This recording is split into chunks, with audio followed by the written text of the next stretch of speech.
Looks clear.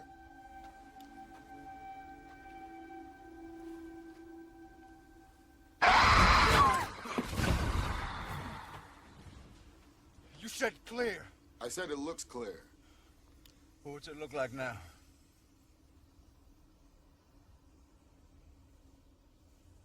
Looks clear. And we're live. Oh, whoa. Welcome, Excuse me. everybody, to Filmoscopy Podcast. a quaint little show where three friends discuss any movie of their fancy.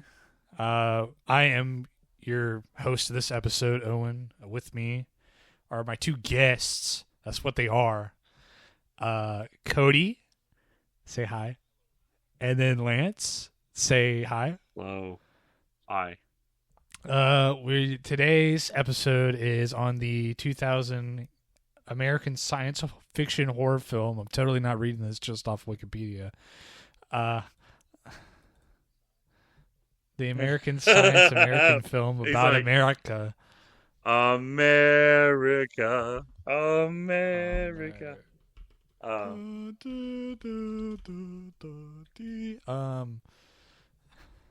you? I just real quick. Can you guys believe this movie? Okay.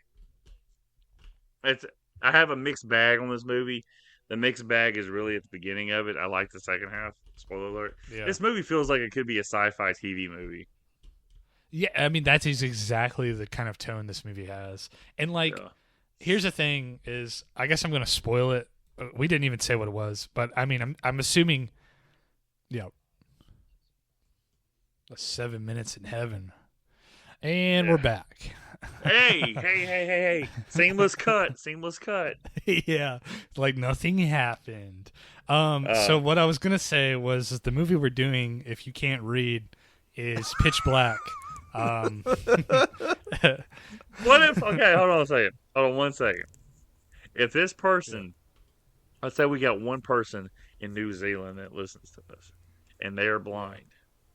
Not only did you just piss them off and get them off our podcast, but you.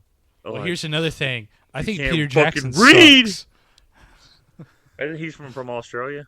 He's from New Zealand. No, yeah, he's like beloved in New Zealand as like a filmmaker because he's like the only reason they have any kind of industry over there. Hey, who's the cat who did the Mad Max movies? That's George Miller. Yes, that's right. George Miller. I'm sure he's celebrated like that in fucking Australia too, but all they have is a fucking desert. They're like, "Oh, mate, come on here. We got a lot of things here in Australia." I'll tell you one thing Australia has tigers? contributed to us is Crocodile Dundee and Mad Max. That's it. Hey, Chris They're funny Hemsworth. accents. What? Who? The Hemsworth brothers. And also the Bushwhackers. Hey, you know what's the funny? wrestling tag team. All this Australia talk and Mad Max talk ties into this movie because this movie was filmed in Australia. I would it never was- know that from the high Australian accent. Especially the guy that goes crikey when he kills somebody in this movie. And it's goes, also "Crikey." essentially just a Mad Max in space, like Lance said earlier over our text. That has never dawned on me, to be quite honest with you. It has never dawned on me till I watched this movie this time. I'm like, they've made 3 of them. They got a 4th one on the way.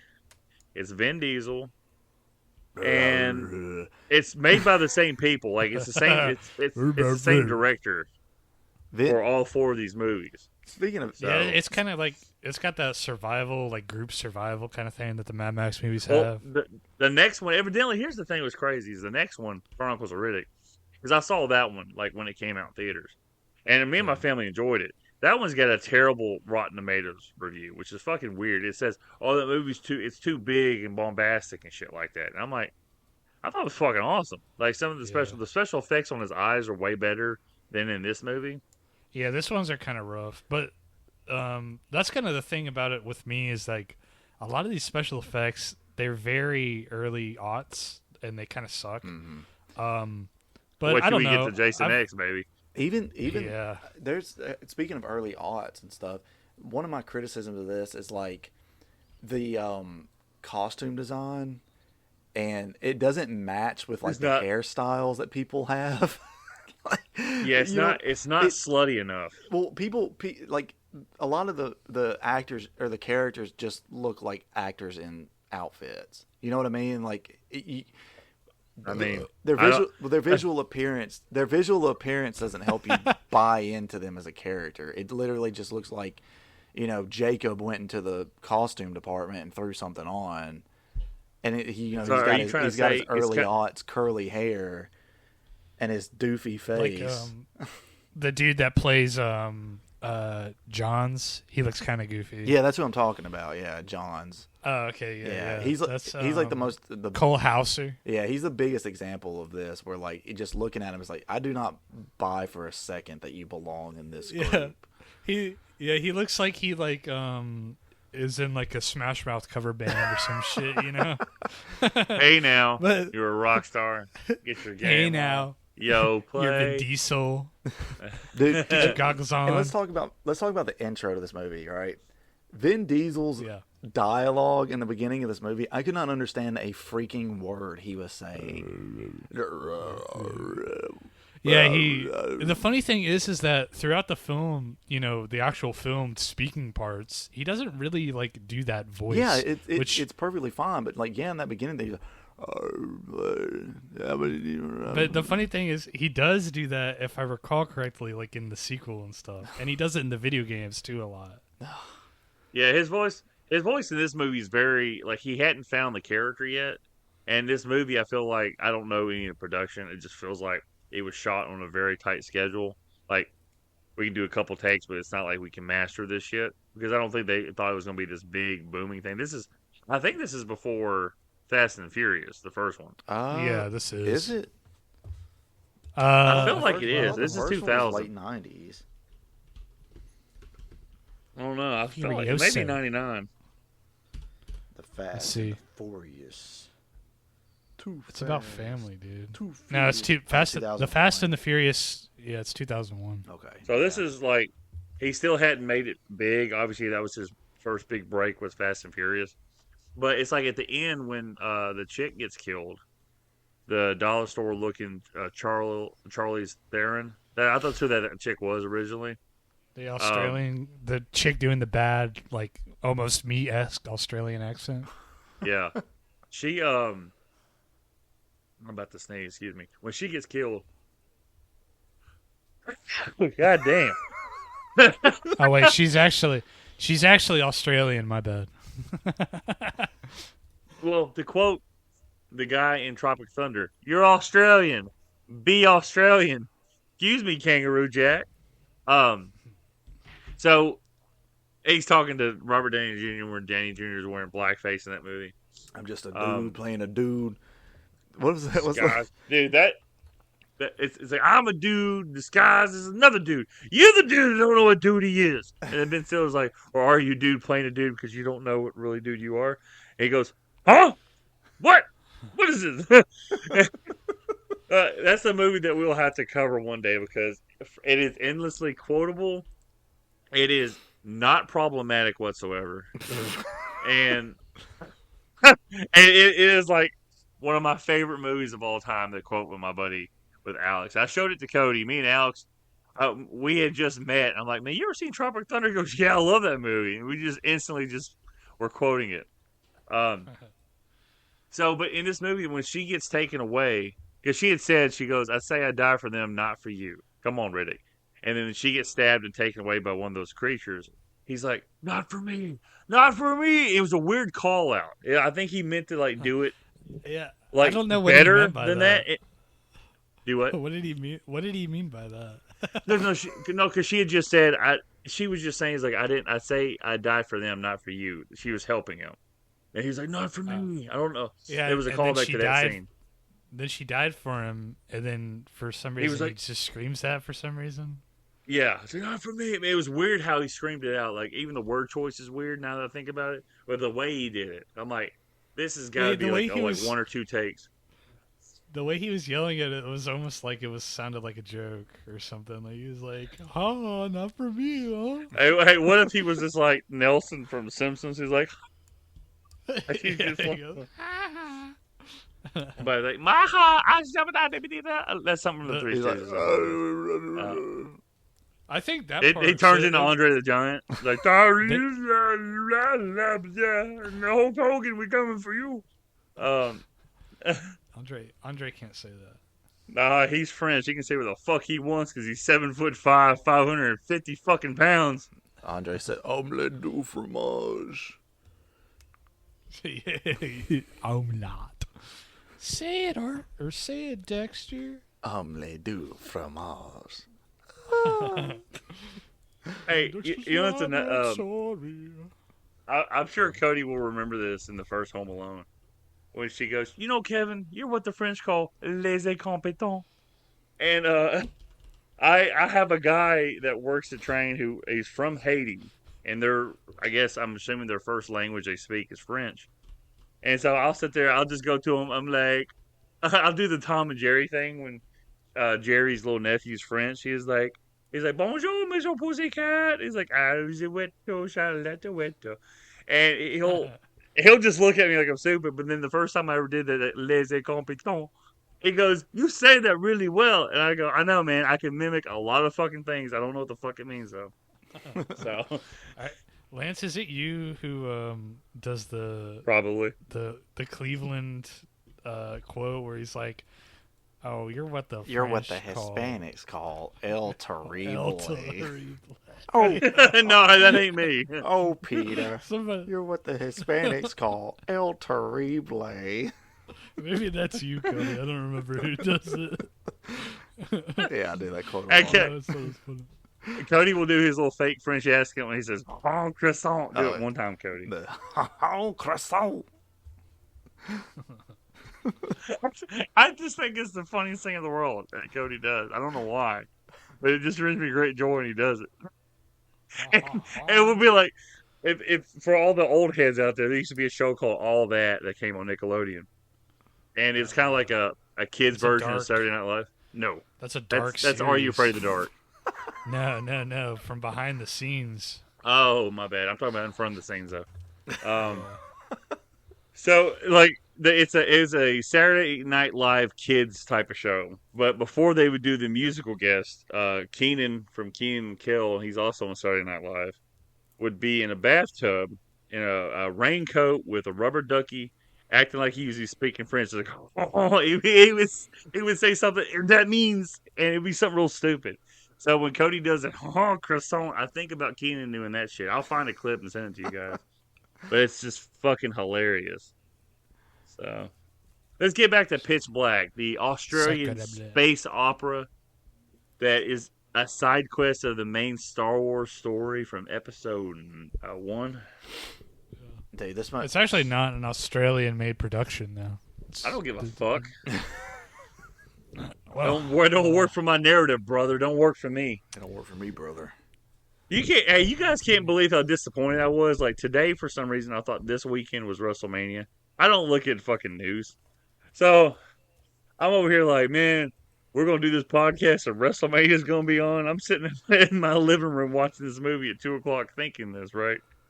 And my brother-in-law texts me, he goes, who you going, what's your favorite match for Mania next weekend? And I'm thinking to myself, what the fuck is he talking about? And I looked up, I'm like, fuck. April 19th, not April 12th. First off, why the fuck is WrestleMania in the middle of fucking April, not the middle of March like it's been the last 40 fucking years? Second, damn it, man. I was like really looking forward to it today. So I'm like, I guess gotta watch the documentary. Was this the first time you guys watched Pitch Black? Yes. Yes. Okay. It was not for me. My sister, I remember we went as a family. So my parents split up in 2006, and 2004, Chronicle Rick came out. So we went to go see it in the theaters.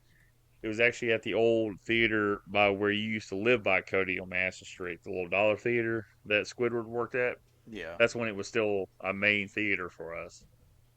And so we watched it there. I remember that. And then my sister got real obsessed with the Chronicles of Riddick. They had an animated movie that came out before Chronicles of Riddick. And it's called Chronicle Riddick Fatal Fury or some shit like that. Or something Fury. Kung Fury. Do what? I said Kung Fury. um, so she got that, and then she actually bought Pitch Black because I mean we didn't know there was a part one to this story. Like I just went in Chronicles of Riddick, like, oh, okay, I don't know what the fuck they're talking about, but he's badass looking. And then so we watched that. So I've seen this movie like probably 20 years ago. I've only watched it the one time. I did vaguely remember stuff, but the first half of this movie, the camera cuts would make Kevin Dunn of the WWE fame blush. I mean, he would do like 47 camera cuts in like 2 minutes, and this fucking movie is jolting at the beginning of it. It's much better when they go to in dark mode, and there's not that many camera cuts. Like the movie gets a whole lot better for me once they introduce the creatures, but then it becomes nighttime when they're at their old ship wreckage. That's when the movie kind of flips the switch. Like, okay, this actually gets pretty good. Everything else in the daytime, it's just really fucking weird in this movie. Yeah, and I hate the color grading during the day. Yeah. It's like, Yeah, I kind of didn't like that either. It was very like it's super sexual. overdone. Yeah, it's too washed out and bright. And during that part of the movie, I'm thinking, man, I hope this. All I can think of is like, hey, you put. I guess it's not a color filter they put over it. I guess somehow when they were developing the film, it's some kind of process you do, where you add some kind of chemical or something and it like fucks up the colors. Mm. So I'm not sure exactly what he did, but anyways, the whole time I'm seeing it and seeing this the whole screen is blue. I'm just like, oh, I'm watching a movie where they turn the fucking like whole screen blue, like Yeah. Like it really takes me out of it. Yeah, and it's hard on the eyes. Like it legitimately was making my eyes hurt watching it. Yeah. We didn't talk about who directed this. This is David Twohy, who directed. We've had his works on the podcast before. He directed. God, what's that movie called? But boy, The Fugitive. He directed The Fugitive. What? Yep. No, he did not. Yeah, he did. No, Wait. he did not. Wait, yeah, you're right. He's a writer. Sorry, my bad. I'm like, I saw the director on the feature for The Fugitive. That guy was bald. This guy had hair. So I'm like, there's no fucking way. Sorry, he directed this movie, Chronicles of Riddick, A Perfect Getaway, Riddick. and Timescape. I think he directed Riddick too. And he also was a writer for Waterworld, the great, amazing feature film. Hey, he the also opposite directed of the Mad Riddick Max. movie in 2013, didn't he? Do what? He also directed the Riddick movie, right? In 2013? The new one? Yeah, he did. Newer Right. one. He directed Vin Diesel's My Dick, Rule the Dark. So, but yeah, I get what you mean about the colors and stuff. It was really kind of jarring, and like they have that kind of almost experimental sequence, especially when they do like the action and stuff.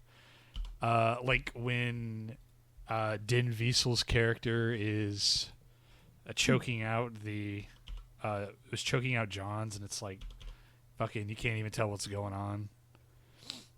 yeah.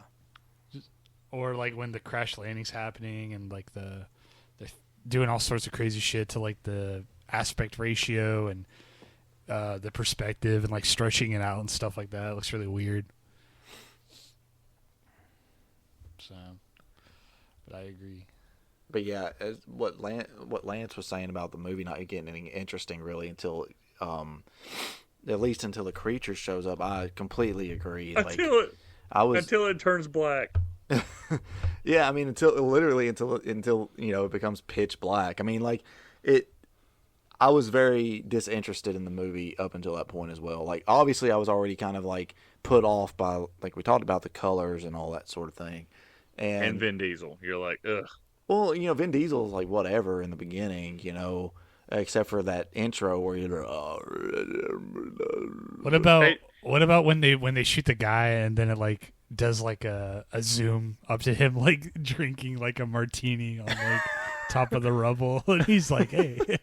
That is something else that's weird about this movie is like some of like the camera work and like the cuts that they do are just like I don't know what they were really thinking. It kind of comes off like a late 90s like the type of editing you'd see in like a late 90s like inline skating hype video or something, you know, where it's just like a bunch of like camera zooms and stuff, just zoom zoom zoom. Well, Cody, it really remember I said that this would make Kevin Dunn, the old WWE producer, blush.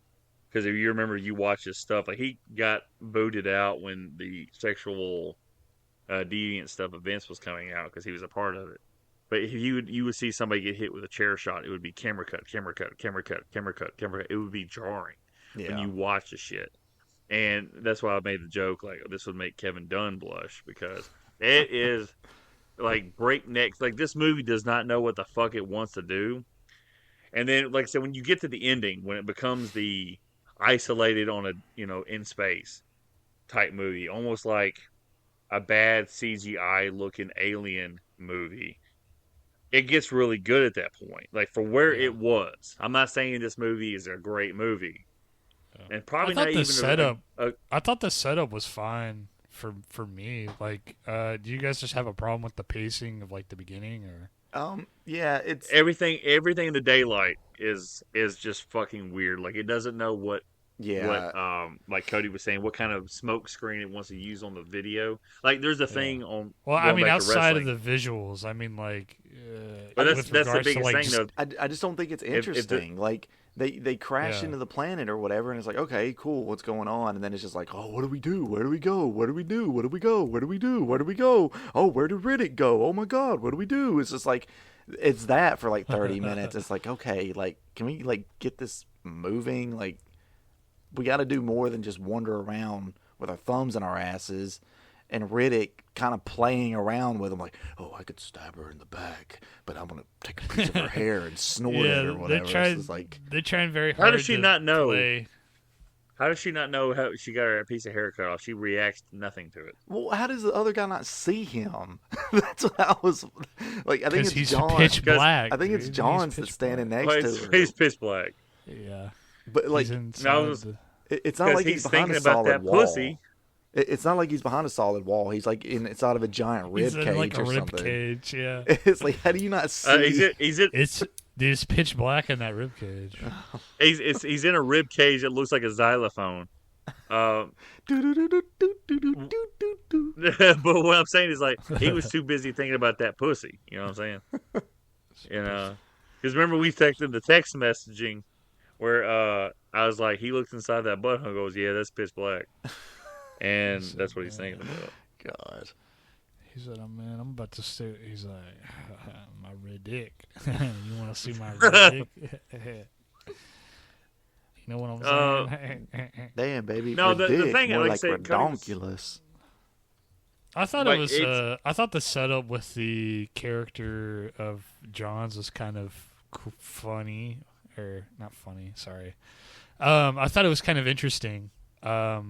Because, he's supposed to be the cop, and, I mean, it's really not that. Oh, no, he's a highlight.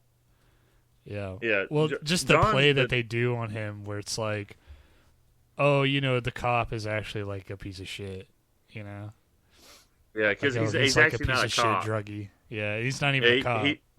There's a group of characters they talk about in this movie. They show in the second one, the mercs, and that's what he is as a merc.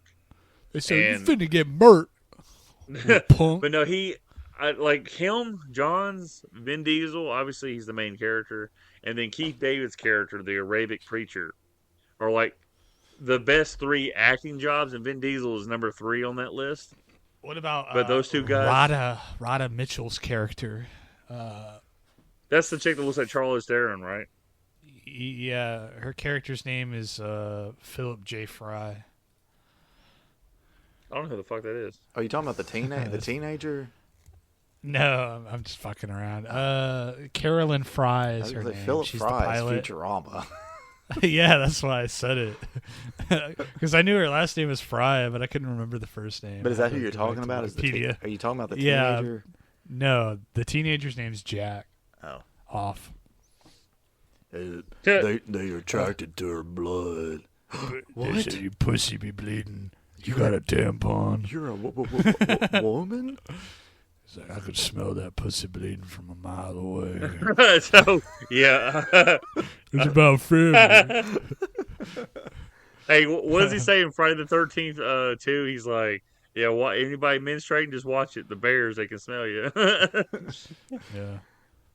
But yeah, Lance, you really hit the nail on the head when you were talking about it earlier. That this movie is definitely like a sci-fi original. It hits that mark. Yeah. I would say it is like so. Eventually, we're gonna get to Jason X. Yeah. Jason X is the definition of a sci-fi TV movie that people expected to pay to watch, and this movie is a hair above that. I will say, like I said, all the acting is kind of rough, except for Keith David and John's. And then, like I said, Vin Diesel hadn't found his voice yet. And he's not bad. At least he looks badass, and that's the cool thing about it.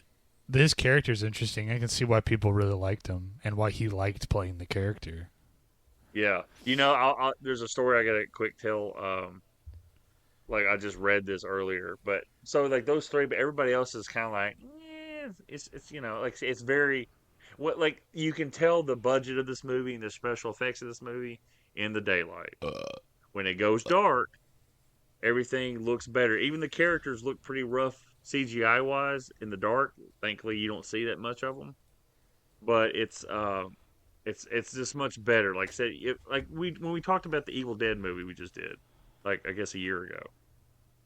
The movie's scary as shit, and then the monster's terrifying until you actually see the monster for more than 5 seconds at the end, because it just looks fucking goofy. Yeah, I get horny. It's like all those mouths, and I was like, yeah, never mind. But no, you see it, like you understand why it's in the dark, because it's what you don't see terrifies you. Like in the Nun movie, I've talked about this ad nauseum. The Nun movie is terrifying until you get to the end of the movie, and it's like, it's not so bad because you've done seen her enough. It's not scary, especially when she's underneath a light. That shit they do where Vin Diesel takes his goggles off all the time.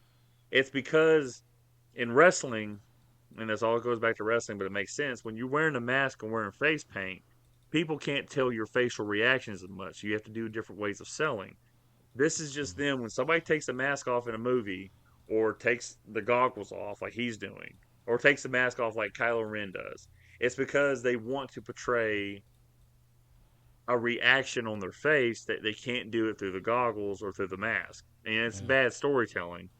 But, because, Darth Vader, you could kind of look at Darth Vader and be like, okay, especially Return of the Jedi. Like, I thought it was fine in this, though. Like, I mean, because there's a couple times he takes it off like he says light hurts his eyes, but there's scenes where he's walking by looking at light like there's no fucking problem with his eyes. Yeah. And then there's other times he's like, my eyes, he got hit in the face with salt by Mr. Fuji. It's when it's like a flashlight in his eyes or something like that. I don't know. I didn't really notice it. I mean, I noticed him taking off the goggles, of course, to be like, I got to emote to the characters. But it. I mean, I felt like they did it another question. Somewhat gracefully a little bit. I mean, there's some things like so he is he's fighting back against the captain at the end after he's let them in that cave and he's gonna take off without him. And then she somehow convinces him by her actions to go back for them. And then he just comes around smiling like he's some fucking hero going, who's ready for this? Or something. It's like, it's kind of inconsistent with the storytelling. I never had any doubt. He stole motherfucker, he was leaving. He stole their valor, dude. No, there's just some things about like the storytelling of this is just inconsistent from a perspective of like there's a reason why Mad Max probably worked way better than this, and it's because the storytelling was a little more consistent. If you look at the Good and the Bad and the Ugly trilogy, like he is the same character throughout it, and it's consistent. There's no things he does. It's like, well, that was out of left field. Like, why would this fucking murderer come around with a sly look on his face going, is everybody ready to go? After he just deserted them 5 minutes before. And then, like I said, there's a couple things like the bright lights fuck with his eyes and shit like that. But there's other scenes in this movie where he's looking at light and it's like not really bothering him. It's like, why don't you have your goggles on? If he had his goggles on all the time, which he doesn't, it wouldn't be a problem. And you see in the next movie, the glow in his eyes is a lot more consistent than it is in this movie because of special effects. They spent over $100 million on the second one. They did not make their money back on it. But Vin Diesel. Now Vin Diesel funds the movies himself now. yes, he wanted to do another one after the second one. It didn't make any money, so Universal's like, nah. Well, he agreed to show up at the end of Tokyo Drift, the third Fast and Furious, and his payment for that was the complete control and rights to the Riddick franchise and the Riddick character. So he owns it all now. The My Dick character. Yeah, he like funded the games and the little animated show you were talking about and stuff. Yeah, and then he's got that new movie came out 12 years ago. That only made like 98 million, but the budget was 38 million. And he says Universal wants to make another one because of the high after video sales that it did. So they've had this movie planned. It's supposed to be like a prequel movie and all this other shit. It's like I haven't watched the third one. I kind of want to because I know the second one. And they actually had Carl Urban come back for a small part. So part I three, wonder if which it's a continues the prequel story. movie. I wonder if they're just going to rip the story off of Escape from Butcher Bay or whatever. Yeah, because that's a prequel too. Yeah, I think Butcher Bay leads right into Pitch Black, doesn't it? Because it shows like how he gets captured. Yeah, I and think everything. this is when he was. I think this is supposed to be like when he was a child Oh, or some shit like that. I don't know. It's not So, going. I don't think it's going to. they're going to There was superimpose Vin Diesel's head onto a 12-year-old boy. Probably so. It's about family. But no, I know reading that there was a prequel feature that was shown on like sci-fi TV or some shit like that. It's called Into the Pitch Black. But Into some of the the Piss. events were Into Piss. But it said some of the events of it are non-canonical because how the franchise played out the rest of the way. So the movie's considered non-canonical. So I don't think they're going to do that when it comes to that video game. My sister had the video game too on Xbox. Now that I remember it correctly, I think she got an Xbox just to play that game because I think it's an Xbox exclusive. Yeah, I think And so. so yeah, so that's Xbox. a whole thing. And I think- It's on PC. Xbox. I think it was but console-wise, I think it was only on Xbox, and I think it was made by Machine Games, by the way, which is probably why it was so fucking good back in the day, or at least I've heard. I've never played it, but Got a machine head. Cody, did you ever Escape play from the Butcher remake of Bay. that Thing game? the remake of what? The Thing game? Didn't they do a remake of that? They did a remaster of it. Not remake, that remaster of it. Did you ever Yeah, play it? I haven't yet. I have it, but I haven't played it yet. I was gonna buy that game when What's I was that? like 6, The like at a pawn shop, and I was like, "This game looks like shit." Actually, I'm gonna buy this other game. the story of it is, I think, a direct sequel to the movie. Mm-hmm. Yeah. It picks up. They're looking for McCready. Keith David's character turns into an alien at the beginning of it or some shit. Oh, McCready. Cody, you were the one who told me all these details, actually. Oh, was I? Yep. I don't remember. Yes, My you do. brain not so good. Well, no all my more. video game information comes from Cody. So like everything I hear is from Cody. Cody goes, "Where did you hear that from?" I'm like, "I'm pretty sure I heard it from you. Maybe I warped the information, but buddy, you're my source of anything like from a video game perspective. I'll screenshot it and send it to Cody. Be like, what does this mean?" Or some shit like that. So Well, I can't give you any more information because now I guess Mike Johnson said that all young men need to stop playing video games and get to work. So Who's Mike Johnson? some senator or representative fuckwad up in D.C.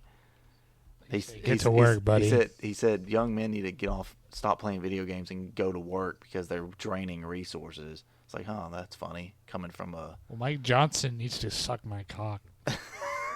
I will say this: That's funny between coming him from someone and who's in literally between, sucking away hundreds of thousands of dollars a year from the taxpayers, talking about wasting resources. yeah, and then like of course you also got video game developers saying, well, they don't actually own the game; they're just leasing it when they buy it from us. Oh Lord, yeah. And Ubisoft. what?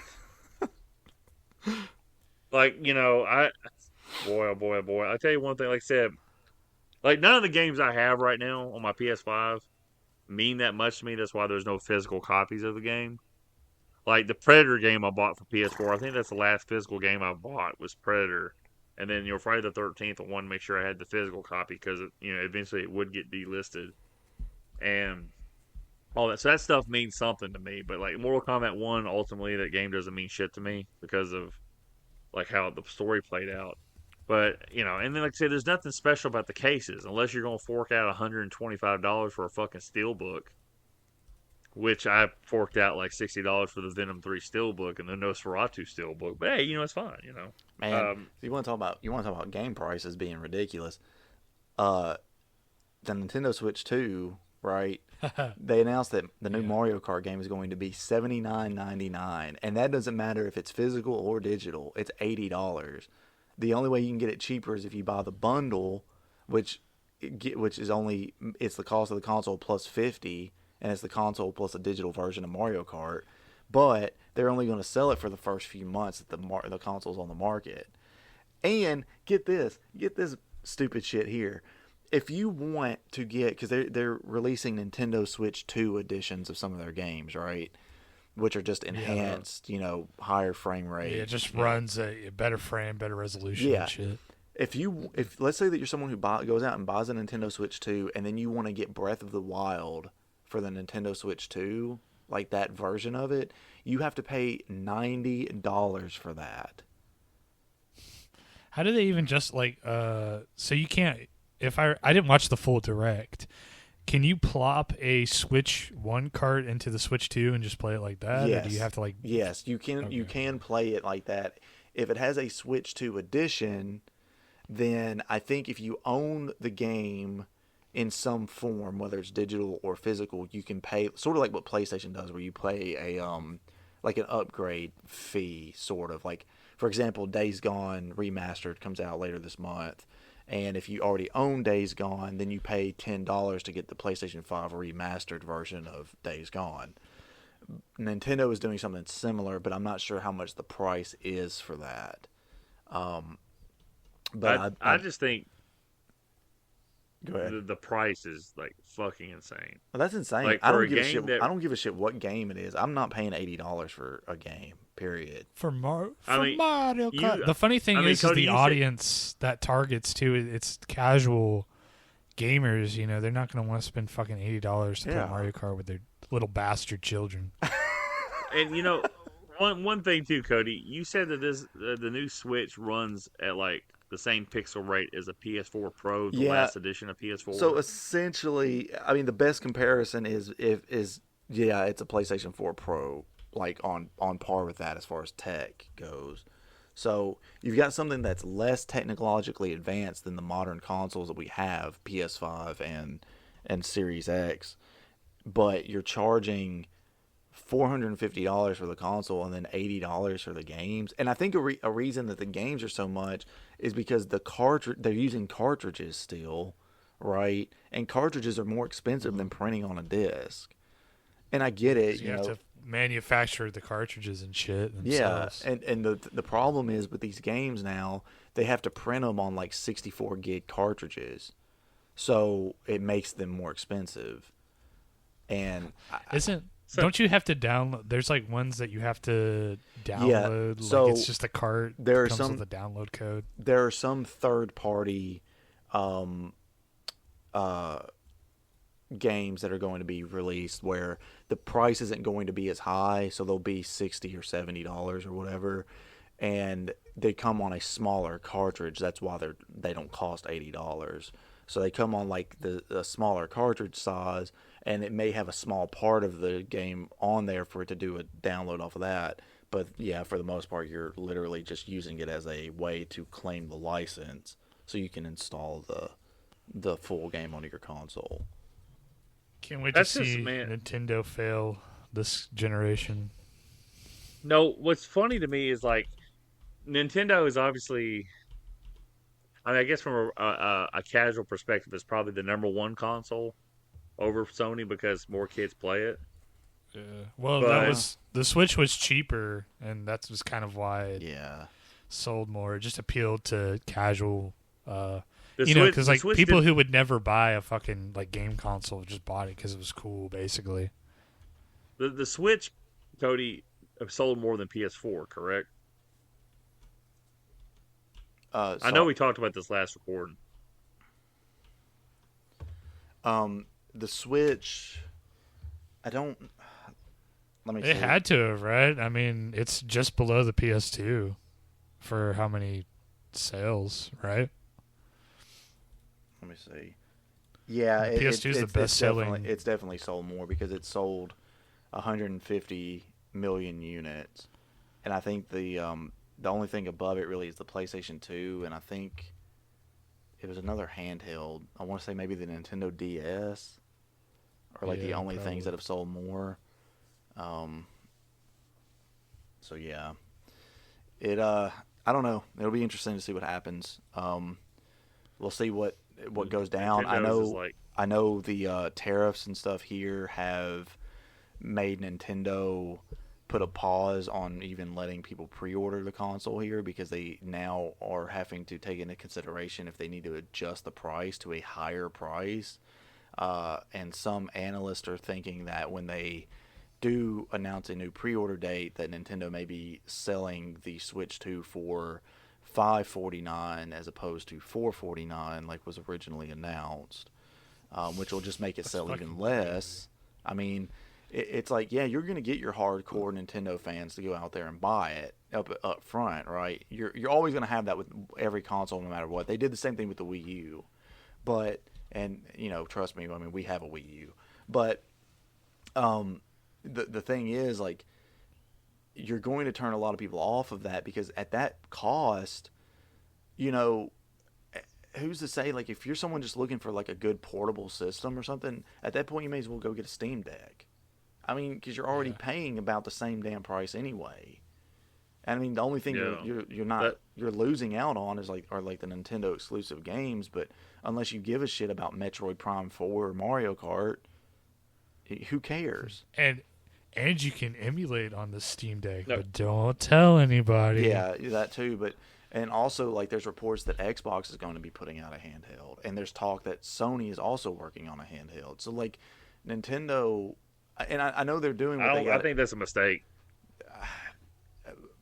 I think think, for for Sony- right here. Because Sony had the little PlayStation, the PSP, No, so and I know that sold pretty well for them. This is a But- different scenario than that, though, because yes, if you think of it in the aspect of how it was back then with like the PSP and the Vita, yes, that format or that style where you're making games that are only on this portable system and so on, that wouldn't work.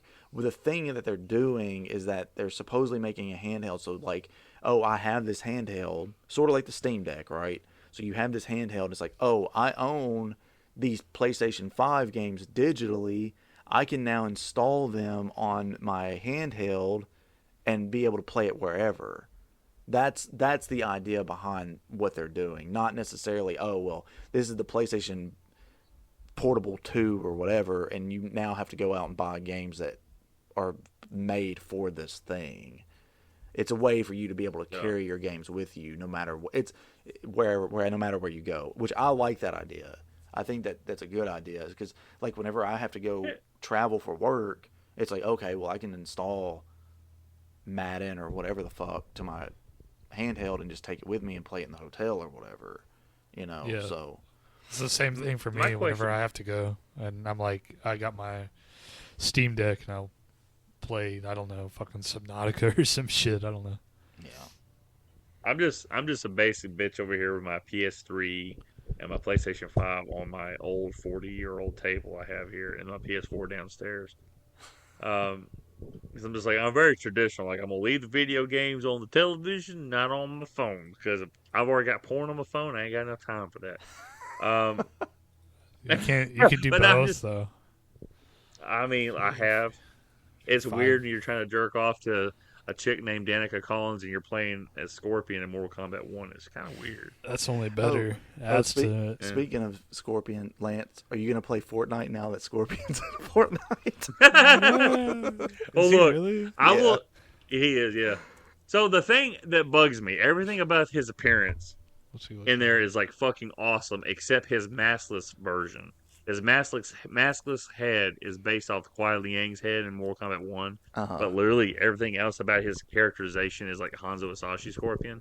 So it just bugs the shit out of me that they did that with his face. Like, just fucking leave that Scorpion alone. There's a reason why they released some Mortal Kombat 1 t-shirts last year. They had all the current renditions of every character, right?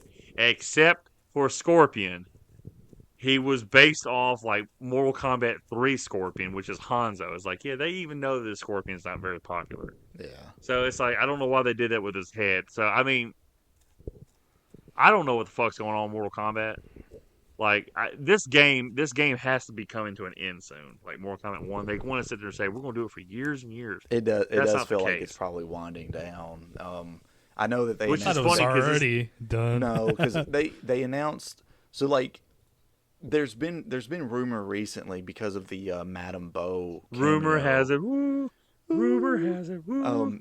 So Rumor there's has been it, rumor woo. lately that they may be finishing the handful of like cameo fighters that they were already working on, but there won't necessarily be a season pass 3. There's also been rumors that yes, there will be a fighter pass 3 or whatever, and it'll have like 3 cameos and like 3 characters, and that's it. We do know that they announced that they're doing the a few of the movie skins, yeah, for Mortal Kombat 2. So The new Mortal Kombat 2, not Mortal Kombat Annihilation. right, yeah, Mortal Kombat 2 that comes out in 2025. But But that movie comes out in October, though, Cody. yes. And if they release those costumes before then, like, remember, like the end of Mortal Kombat 11, it was the Mortal Kombat 95 skins. yeah. So this one is like, well, this is probably going to be it. And it's going to be funny if this game is over by like October 2025. They said they were going to support this game the longest they've ever supported a Mortal Kombat game. This game will have been alive for 2 years. Here's part of the reason I think that they could do this smaller fighter pass is because the movie's coming out. So, you know, as well as I do, anytime like there's a cross media type thing like this, the game sales for whatever that thing is based on jump. It doesn't matter if Mortal Kombat 1 is beloved or not. Mortal Kombat 2 is going to come out in theaters. People are going to go see it, and then they're going to be like, oh, I want to play Mortal Kombat. What is the newest Mortal Kombat game? And this is going to come from people that don't follow it religiously or anything like that. And they're going to go and they're going to buy it. So what better way to help boost even more sales by putting out a smaller fighter pass, being like, oh, here's 3 more characters or whatever. Well, you know, here's what I have to say with that, because I agree with your mindset. Like, traditionally, yes, I totally agree. Like, you know, if this thing came out, I don't think Warner Brothers is interested in anything being stale. And right now, Mortal Kombat 1 has been stale for a while. It has still sold more. I was arguing with some dumbass on Twitter. It has still sold more than Street Fighter 6, which came out 3 months before it, and it has sold more than Tekken 8, which everybody thought was going to be like the greatest fucking thing in the world. And it came out 4 months before, and then people will be like, well, you know, they don't spend that much money on their games like Warner Brothers does on Mortal Kombat. I'm like, dude, shut the fuck up. You have no idea what a Japanese corporation that's making these games is putting into their fucking thing. And how it translates to U.S. currency. Here's my counterpoint. Just here's my counterpoint to Warner Brothers not wanting to let it go stale.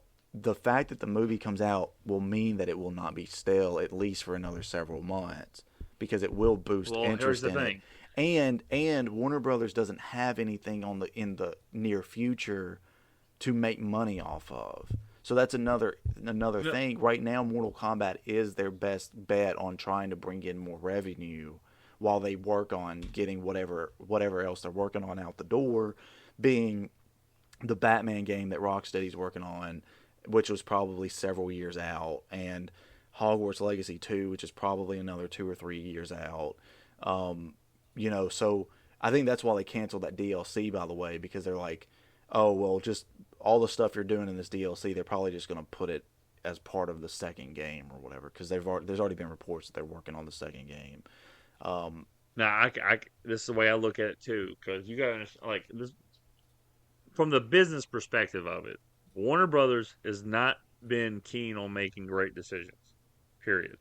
In fact, Warner Brothers rushed them into making this Mortal Kombat game, which was going to be Injustice 3 at some point, just based off the intro for the match when they do the fucking Injustice like colliding thing. This was supposed to be an Injustice game. They had 4 years from the release of Mortal Kombat 11 to the release of Mortal Kombat 1. So after 2 years, they've already been producing this Mortal Kombat 1 game. Another thing It I was want to rushed point out. out and I understand your angle here, but another thing I want to point out about Warner Brothers games specifically is that I think it was like toward the end of last year or earlier this year, the president of Warner Brothers Games division, who had been the president of Warner Brothers Games for like the last 10 years or whatever, was ousted. They got rid of him. So they replaced him. So all of the poor decisions that Warner Brothers Games has made over the last like decade is on him, and he's gone. So Well, here's another thing though. So I'm not gonna say all the because I thought Mortal Kombat 11 was a good game. People want to shit on it. yeah. But Warner Brothers Games CEO has a CEO he answers to for Warner Brothers. This is who I'm Right. talking about, David Zaslav. Yes, but So he said there's 3 games we're going to be working on: Harry Potter, Mortal Kombat. What was the other one? Game of Thrones. Well, Game of Thrones. They said Oh, who they fucking said cares about 4. that? They said Mortal Kombat, Harry Potter, Game of Thrones, and DC products. Okay, so I was thinking along the lines of the Batman stuff is what I was thinking of. I just couldn't remember exactly like how it was worded. Yeah, they said So- DC specifically. My thing is, they're already working on the next game, like already pre-planning and shit like that.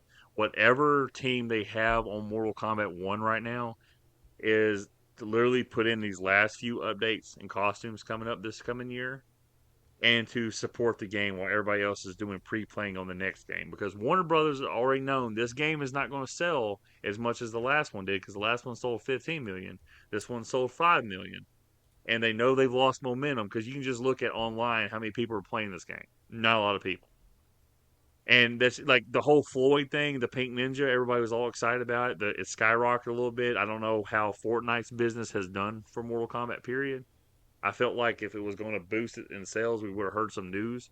I don't think it's boosted in I don't sales. think People are Fortnite like, is the thing to boost sales for anything. I think that's literally just people are like, oh yeah, now I can use Well, Scorpion to fucking fight Yeah. Sabrina Carpenter. You know what I mean? Like, Yeah. Yeah, it's not like which when is they fine, did. but it's still, It's not like when they did Solid Snake. People were like, "Let's buy MGS or whatever," you know. yeah. So I just don't think, for me, like the way the game has been received, the issues that it's had. This game has been dead in the Mortal Kombat community for a very long while. There's nothing that's boosting it. Nobody asked for these guest characters, like Cody. You've said this before. Nobody asked. They asked for Ghostface. That shit has died off. No one's talking about that shit. yeah. Like they do not care that Conan came out. They do not care that T-1000 is coming Well, out. Conan, Like Conan the whole was a like. piss poor choice for a guest character. I don't anyway. understand. That comes The from only Ed reason- Boon, you know.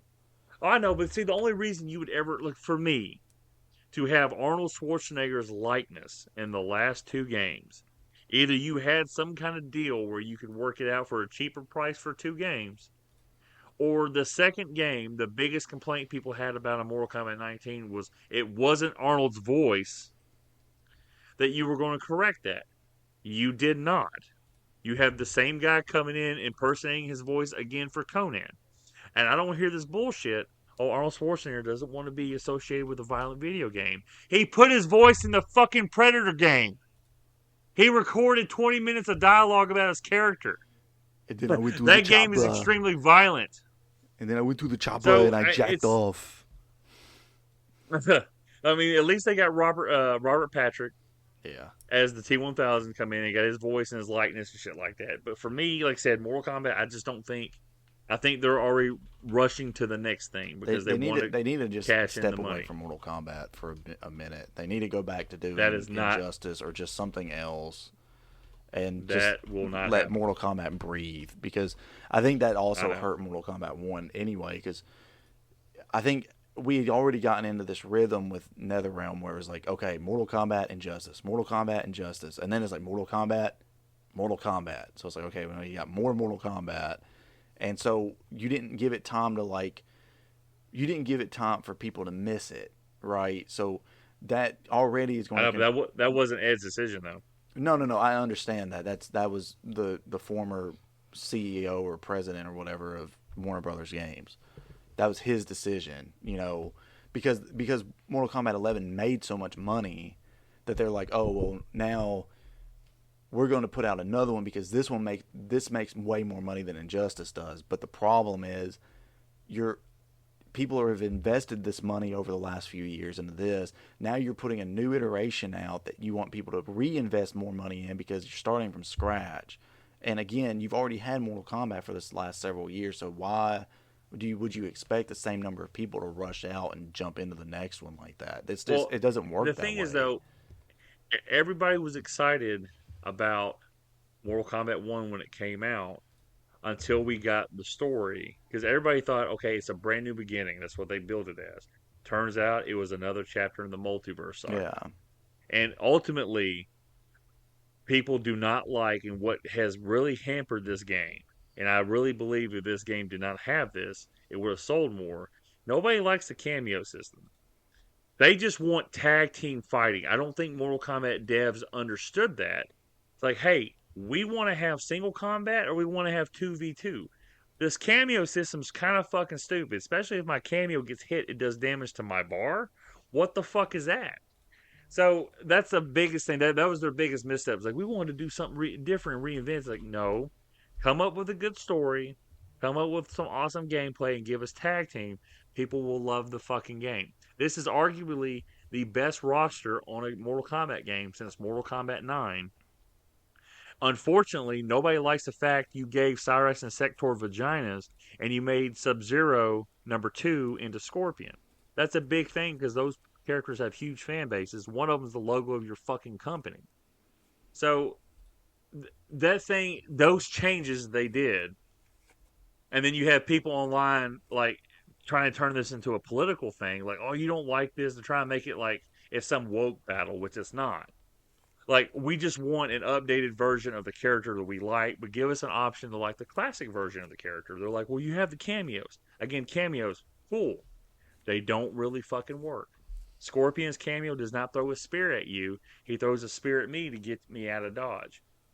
And it's like, that was the biggest thing of this game, is the cameo system is what made it dead in the water. Because like I said, it's only sold 5 million in 2 years. Only is a good number. I'm not trying to sit there and like scoff at it.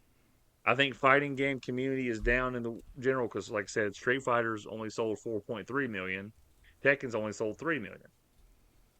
But it's one of those things where Warner Brothers is going to look at this, because at the end of the day, Zaslav is trying to make money because Warner Brothers is in the hole big time. You look at their value. Hey, it's $12 billion.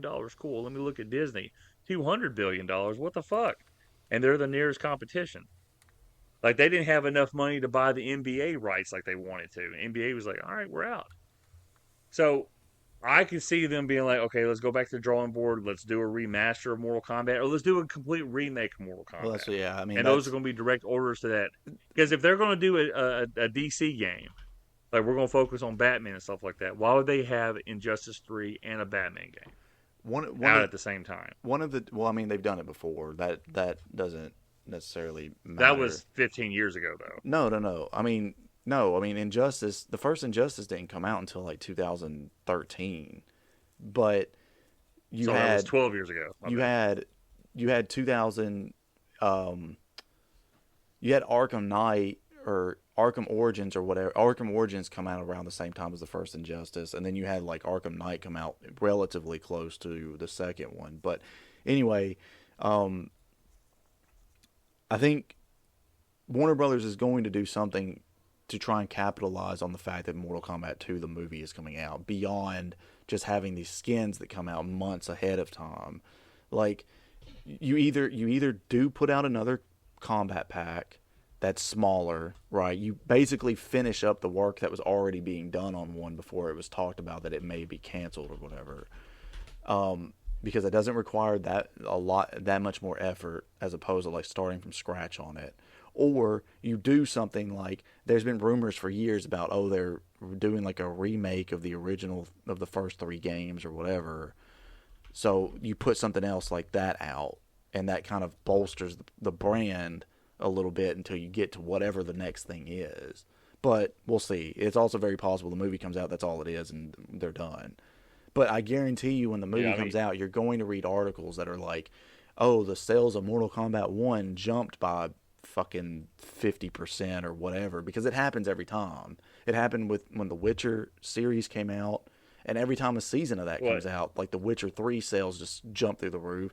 The Minecraft movie just came out, and Minecraft player base and stuff has jumped like through the roof again. It happens every time. Like, it doesn't matter. No, I know that, but you gotta understand. You gotta think like, if this Mortal Kombat movie is going to be successful. First one didn't make $100 million. I understand that. The first one also it was on Max. Well, yeah, it came out when theaters were still like trying to get back to like being in full swing again. Yeah, but people still shit on that movie because they didn't like it. Well, and you have the same shit on director. everything. Like you can't take. I try not to take into account too much. Just like only the negativity on everything, because that's everything in general nowadays. Everything has a vocal group of negativity about it. You know. I understand that. I'm just talking about from a business perspective. Now, if this Mortal Kombat movie comes out and makes $250 million, that'd be fucking awesome. I would love that. I don't think it's going to make that. I don't think it's going to make money that Venom 3 made, and Venom 3 was looked at as a failure, and that was made almost $80 million. Well, and again, as we know, doing a film podcast, success and failure based on money made also depends on the budget of the movie. So you look at Nosferatu, that made $50 million. It was made for $50 million. It made well over more King that I talk about, and that that costs almost $20 million to make. So, yeah. I mean, if you have quality behind the storytelling, and you have credible movie maker what's his Robert Eggers, you can make some money off of a movie. Like, it was successful. It made more money than we ever thought it was going to make. But also when you have like Captain America: Brave New World, has Marvel engine right behind it. It was made for $170 million. It's made $413 million. Right now, it has made $65 million less than Venom 3. That costs like $15 million less to make. Yeah. So the money made, the money you put into something doesn't necessarily. No, I know the quality behind it. I know, I understand. Yeah. I understand that. I'm just saying that from like you keep saying, a business perspective. The business perspective is, we spent this much money on this movie. We have to make X amount of dollars for it to be a success. So yeah, but if Warner Brothers is putting out, like, Warner Brothers is getting into the thing where they want to put the least amount of money in something and make the most they can out of it. Oh, because they are shitty at what they do. I think movie studios are going to learn pretty quick, or they're starting to learn. Like Disney. I mean, you talk about Disney and how big of a company they are.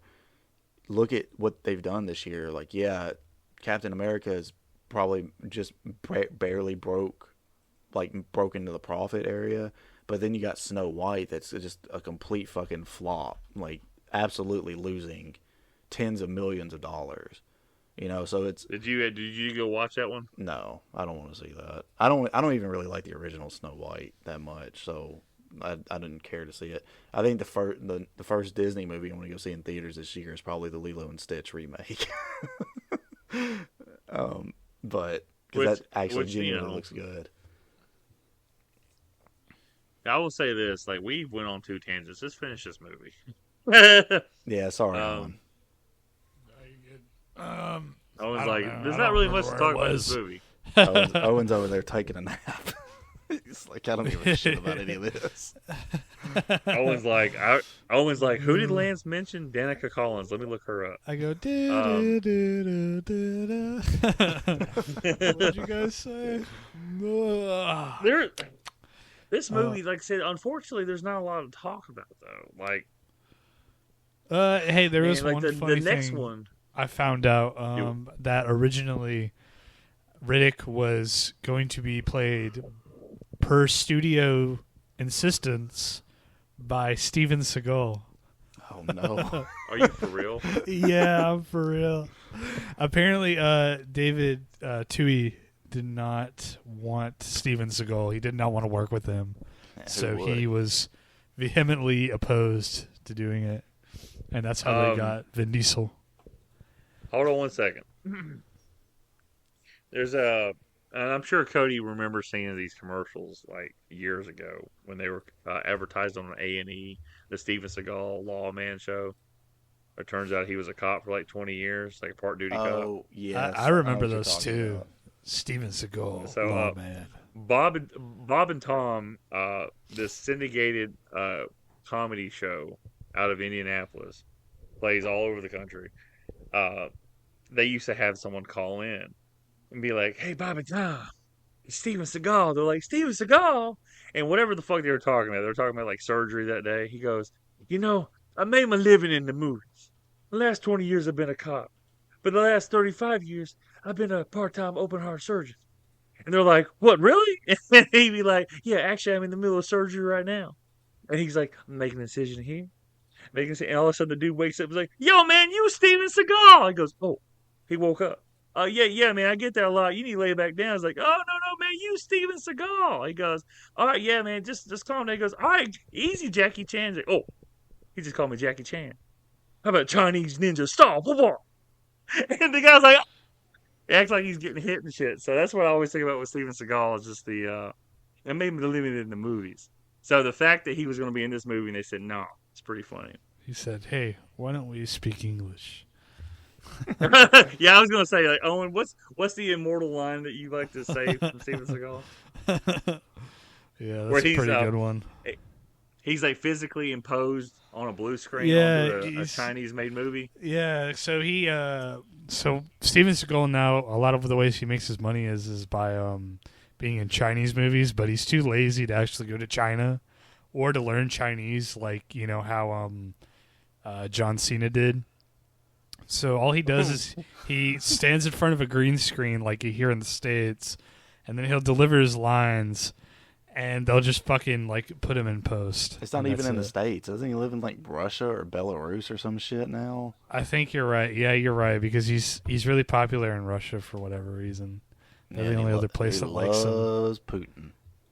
Belarus, isn't that the place in that movie we watched that movie was made from? Come and See. Yeah, that was Belarusian. Yeah, Steven Seagal participated in that.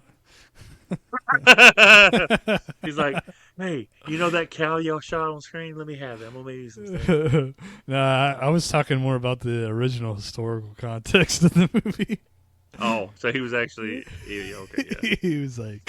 He said, "Hey." It's unfortunate that I have made jokes about a certain person that is very visible on our TVs nowadays because he did a certain salute, and this guy I work with, he always does his bow to me. He goes, "Como este, como este." It's like something the monks chant, and I didn't know what he was saying, so in my mind I was auto completing to "Como estás," and so he would bow to me like a monk. I'd go, "Como estás?" He goes, "De nada." So we're like, we need to freshen this up. So we started doing like, I'd go Elon. He goes, "Musk." And then I'll sit there and be talking to people that know my sense of humor. I'm like, I'm going to hit you with a certain salute. Hold on one second. I don't do it. But, it's just Careful now, pretty Lance. humorous things going on. If Elon hears this, he might go and start a hardcore run on Pillars of Eternity and then rage quit after not getting through the tutorial level. And people fucking bully him in the chat. Oh my god. Anyway. You have no friends and you will die alone. This is a sad country. Sad states. I think this tariff shit is actually just bullshit for Trump to make some money on the insider market. Because he's like Yeah. doing tariffs, all of a sudden he says, "I'm gonna do it for 90 days, no tariffs," and everybody's like, "The prices go skyrocket again." Everybody's just cashing their money in. Yeah. So He's the next doing time he pump does and this, dump. I'm gonna go buy me some stocks in these companies that are like falling, and then when he does it for another 90 days, I'm gonna cash in when it fucking jumps. It's like skyrocketing. So I think you're trying to right. make some money. So anyway, I'm glad that Steven Seagal was not Riddick. I'll say This, that I'll this say, movie would have been a rough. Yeah, it was sucked really bad. And I'll say this. He made a movie in 2002. Sorry, go ahead, Cody. I was just gonna say I did not really like Pitch Black that much. I'm curious. I'm curious as to. I mean, it had like a very What it would like. have been like with Steven Seagal. No, I'm curious if the sequels are better, but it had like a brief stretch there after like night came that it got interesting, but then like just started losing interest because again the plot of the movie is really just we crash landed and we need to get to some sort of like we need to find a way out of here. That's literally it. Like that's the entire plot of the movie. And It has like a video game like plot if you think Yeah. about it, right? yeah, and It it's looks like a probably- video game in some shots.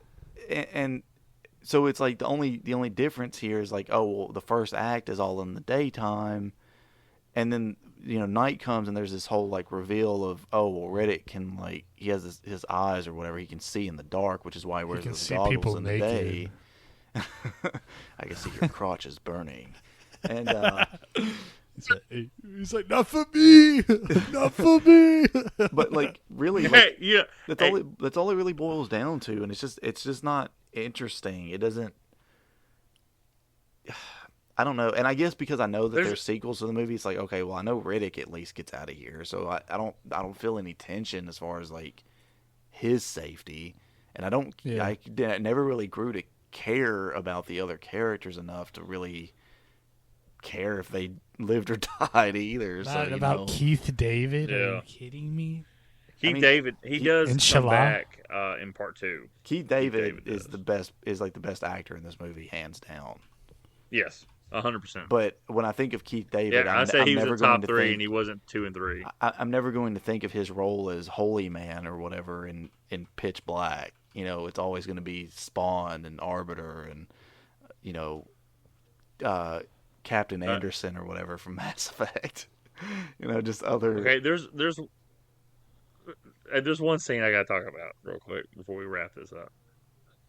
It's where they're arguing at like the campfire, and John's and the captain chick, and he gets up like, "You stupid bitch" or whatever, and he has his gun, and then Riddick comes up. He goes, "Where do you think you're going?" And then you look down, and Riddick takes off his goggles and looks down, and he has his knife pointed at his dick, Oh, yeah, right? like tapping it. And yeah, and John's is like, he starts smiling. He goes, "Okay."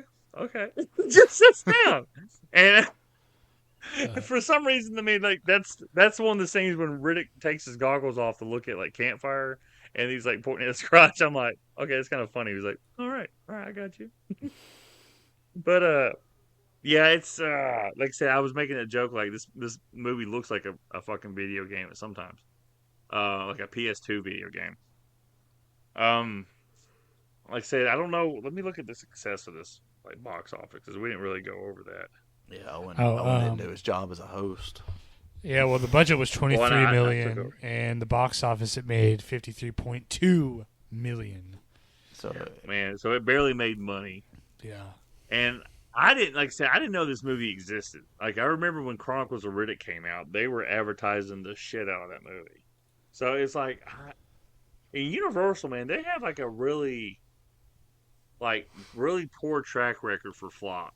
Other than I think the Transformer movies, they did those, right, Cody? yeah, I think so. Okay, so those made money, but like this movie, the Chronicles of Riddick came out in 2004, like the same year Van Helsing did, and they both were financial like not great, and those were supposed to be kind of like bigger like movies. Like I said, I didn't know Pitch Black existed when we walked into theaters, so I was confused by the story when they introduced Jack as a girl. I'm like, who the fuck? What are you talking about, Jack? Like a kid? There's flashbacks to the first movie. I had no idea what the fuck was going on. But Spoilers. this movie, like I said, I know. Well, the first half of the movie is really unmemorable, and then when we get to the nighttime part, as the Saturn-like planet is crossing into the line of the sun, or one of the suns, I guess both the suns. There's 3 suns. Yeah. Yeah, but like it doesn't make. How's that planet covering 3 suns if there's 3 suns at all times? That's what didn't make any sense to me. I don't know. So I thought about the science. I thought about the science and the He's physics like, "Don't behind ask." this. So for a planet, technically the planet can only be rotating around one sun, right? But what is likely happening is that there are 2 other stars that are close enough to the planet to actually where the light from those suns is reaching the planet. Let's say that when the planet is rotating, that it rotates, and so the first 2 suns you see are actually the suns that are off in the distance. And as it's rotating, you see the actual sunrise of the sun that, it's actually rotate, like it's revolving around. If you're getting my drift. But I think but I understand that. But I think what as the planet, the movie was playing it, like they were in opposite sides of the sky. No, well, so yeah, they are not completely opposite, like east to west. I think the way that they look at it is like one of them is like, to the west and the other one is to the northeast or whatever. But you would still, as the planet spins, the suns would still technically set, just based on the angle of the stars and all that. It's hard. I can't find the right words to explain it. In my head, it makes sense, but I'm having trouble like finding the exact words to explain it. But Hey, Cody, in a schizo's head, the conversations they have make sense too, buddy. Okay, so you might want to just sit this one out. Mm-hmm. Okay, no. Oh, okay, don't kill him. It's okay. No, it's just like it's that part, like that, like this, like I will say, like I know it looks like a video game. The ending shot when they're flying off the planet, where they kind of go like almost like level with the rings of the planet, like the little asteroid bits. I thought that was kind of cool. I know it's kind of corny, but for somebody who thought Saturn was a cool ass planet when he was a kid and all the details that surrounded it, I thought that was kind of cool to have like that kind of, like I said, it did feel like very like 1999 Star Wars Episode 1 on PlayStation video form. But, other than that, like I said, I liked the second half of the movie. I ain't gonna lie. When it got to that part, I actually was interested in it. Like, oh, okay, the acting, like the turn of the lights off, the acting got better. It didn't make any sense. But, So, Owen, do you have any other thoughts before we give our recommendations? I just think Riddick is like sexy.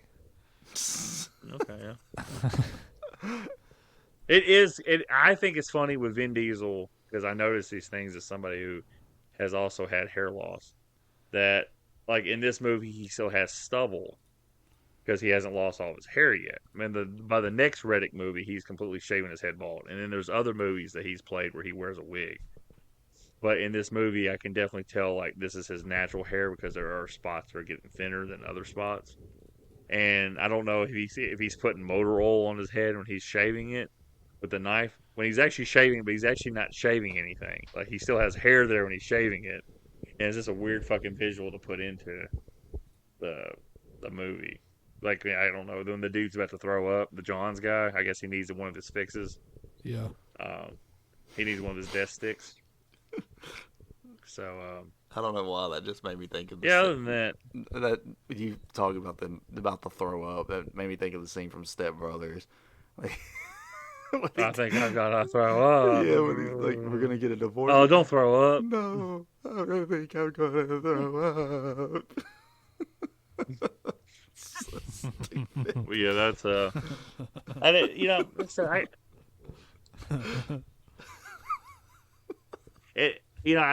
it's interesting. Like it's interesting to me that this movie made such little money and then the next movie they dumped in like $125 million on the budget. Like Owen, you said the budget for this movie was $23 million. Yeah. I wonder. And then they dumped in over. I wonder if it had like high home video sales or something to where they. I think it had a cult following. I know that people like this movie. See, I didn't even. But hold on, As let me a see the Rotten kid, Tomatoes. as a kid, I didn't even know Pitch Black was a thing. The first like Riddick I didn't know either. movie that I'd ever seen advertised was Chronicles of Riddick. I mean, I knew what Pitch Perfect was. I didn't know what Pitch Black was. This movie got a 0 out of 4 stars from the San Francisco Chronicle.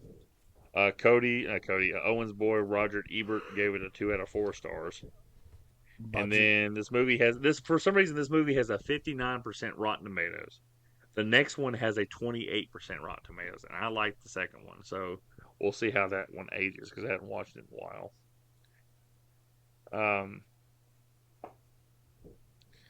Yeah, so they said to highlight the different suns from some of the daytime sequences, the filmmakers use a bleach bypass process during post-production.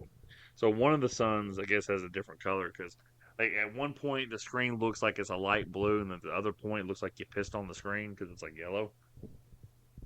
Like I said, when it goes to nighttime, the movie just improves quality like big time. So it's almost like a tale of two movies, tale of two halves, if you will. So, yeah, but I would recommend it for a first watch. Like there might be somebody who likes this kind of niche stuff. But do you guys recommend it? No. I liked it. So, I mean, it wasn't great or anything, but for what it was fine. If you like what was your top 3 things about the movie you liked, Owen? Like, since we took most of your episode away, I apologize. Vin Diesel's naked body. Oh yeah. No, I mean I just liked this setup and stuff. I'm a sucker for cheesy sci-fi shit. Like I unironically like Stargate and the Battlestar Galactica early 2000s show.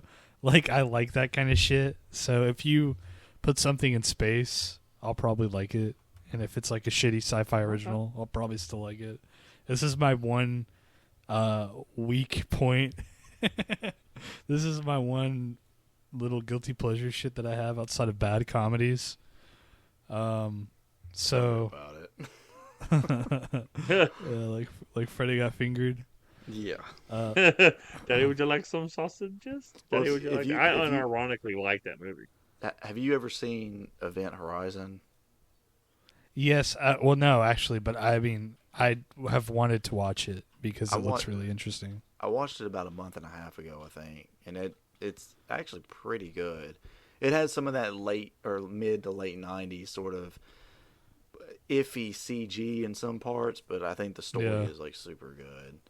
See, I like that kind of that's, stuff, but it's like all nostalgia, I guess, for me, because it's like, when I was a youngin', this is just what movies looked like. A young Like boy, the fucking Star Wars prequels look like fucking dog shit now. my father. Well, they are dog shit, but don't tell Yeah. anybody that. They are dog shit, and So- they look like dog shit now. But at the time, I guess people were like, "Whoa!"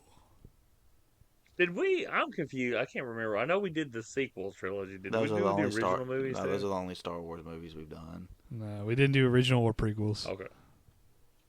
I felt like the originals would have been daunting, but and you were like, "I'm not watching the prequels." I'm like, "Okay, Owen. Okay." I How don't about think we I watch ever Mortal said. Kombat Annihilation? I You're was- like, "We're in." I don't think I had said we weren't going to watch the prequels. I don't remember ever saying. No, I'm joking with you. Because I watched them not long Eventually. ago, and I remember telling you guys about them. Phantom Menace was like whatever. Episode 2 was complete fucking dog shit, and it put me off from rewatching Episode 3. But I remember like Episode 1, I was kind of like, there's parts of this movie that are like the dumbest fucking thing ever, and then there's parts that are like whatever. Wait, you didn't finish? You didn't watch part 3? No, I didn't get around to it. I mean, I've seen it before. I've Look. seen it multiple times, but as a kid. Yeah, it is the best of the prequel trilogy. Yeah. And mainly, I guess maybe it's been the best when Anakin starts getting domestic violent. Yeah, he chokes then- out Panda Bear. He becomes he's like, oh, my little Padme Bear was only so much. It's over. It's Anakin. like, them. I hate them. It's over. I Anakin. hate them. I have the high ground. You underestimate and to my be powers. honest with you, like the when he turns into Vader, all that, like, I will say this, it's like he did it by accident with Lucas at the end when they have like Vader being put together and then Padme's being carried on her in her funeral, how it's like a parallel to each other. Like, that's fucking awesome. And then the whole thing, he's like, is Padme okay? Is she all right? And he goes, actually, you killed her in your anger. And then he's like, I couldn't have. That shit's awesome. And then it gets ruined with the no. I remember getting like defensive when I heard a few people giggle in the theaters when I first watched that. But now I'm like, fuck, it is terrible. And then Lucas doubled down on that no. He's like, this is good shit. Let me put it in fucking Return of the Jedi. People are going to love it. Well, fuck them. I'm selling it to Disney anyway. Huh? And like, oh boy. Like, it was like like he does things by accident that are badass almost. Like that whole sequence there with Padme and Vader's funeral at the end of 3. And then Vader, like, saying this that shit was awesome. And then everything else is kind of like, it's okay. The Order 66 shit, like, it's funny the fact that you have Anakin killing children. It's like, that's what every babysitter wants to do. It's like he turns into Michael Myers. He turns into Michael Myers. He's like, this is what you call a postnatal abortion, all right? Anyway, our next movie is going to be The Mummy Returns. Woo! Talk about going from bad CGI to worse CGI, baby. Woo! Oh my god! And then I'm assuming, like, if you could just, I'm assuming after that we're going to do Friday the 13th, Part 8. Oh baby, we're going to New York City For 15 minutes. At the end.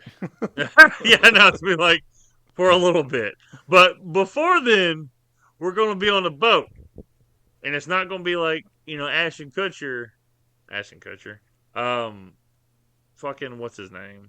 Will Ferrell. I don't know why I said Ashton Kutcher. That popped Boats in and my head. hoes. But Will Ferrell's like, I'm on a boat. And then what's going to be really funny is when at the end of that music video, when his dad goes, who's driving the boat? He's like, shut the fuck up, Dad!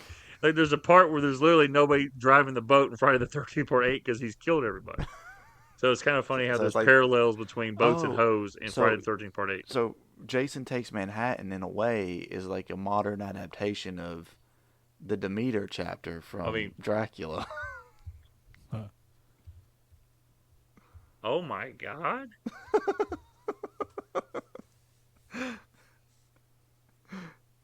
Cody, you had me fucking speechless. I know you didn't mean to do that. You were making a joke and being ironic. But oh my god. That's how he ends up in Manhattan, right? Because like the boat just like goes there, like that. It's on its way there, but like no one's obviously like directing the boat to go where it ends up, which is exactly like the Demeter. Well, I mean, no, they do have a pilot. Jason kills the pilot and the co-pilot, right? So the boat's just like floating, and at some point they jump off. Like the 4 or 5 people that survive jump off the boat, and then Jason somehow swims in the fucking Atlantic Ocean. And gets in there. But the fact that you made a connection between the Demeter and Friday the 13th Part 8 is some heavy shit I would never have thought of. Like, I'm going to use that shit on this podcast in 2 months when we get to that episode. But holy shit, man, that's good. I'm stealing that, man. I don't care if you take me to copyright. I don't fucking give a shit. I'm stealing this shit. And then, so after, oh my God. After Jason Takes Manhattan, Owen, I'm sure you probably don't know what you want to do. No, we'll figure it out. You don't want to do Chronicles of Riddick? I don't know. You want to do Chronicles of My Dick? Not super. Maybe one of these days.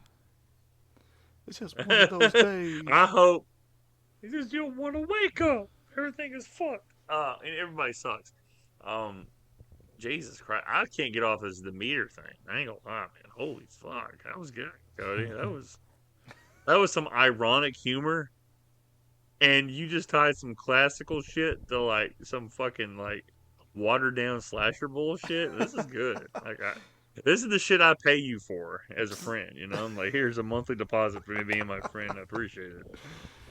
So, man, that was good though. But yeah, so I recommend it. Owen, you do recommend Pitch Black? Yeah, go ahead and give it a watch. Do you do, do you recommend Pitch Perfect though? Which one? No. Can I hold I on? do recommend. I did Pitch watch. I was gonna say something, but I wasn't sure if it was. If no, it'd be more work. Never mind. I don't want to put more work on Cody.